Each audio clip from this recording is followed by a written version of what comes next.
Ito naman tayo sa variety ng Mosang King, no? So, kung titingnan natin ah, yung fruits mismo, i-differentiate natin din sa Mosang King.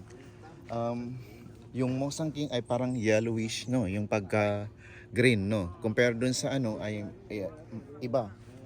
Parang Tapos metallic pabilog din. type, Pabilog no? din yung Tapos pabilog yung bunga, no? So, etong sa ano blackthorn. naman, parang oblong yung shape ng bunga, no? So, ito yung gusto namin i-share din na sa bawat puno ng durian ay meron silang irrigation system. Kumbaga talagang importante yung Sprinkler. irrigation, no? So, eto, meron siya.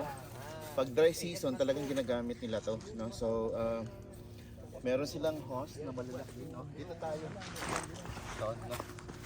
So, meron silang, ito yung pinaka hose na malaki. Main source. So main source nung irrigation facilities nila. So dito nila kinukuha, evenly distributed dun sa mga Bawat puno. sa mga hills, no.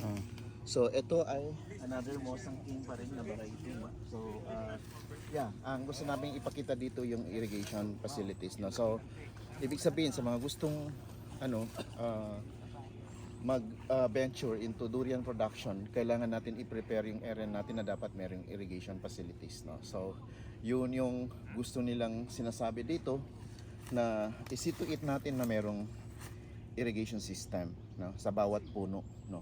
Kasi importante yung tubig, no? And then actually sa mga areas na mga hilly land, hindi na kailangan ng yung management system na i-mount natin yung hill na yun, so hindi na kailangan, lalo na dito sa mga hilly areas. So yun lang.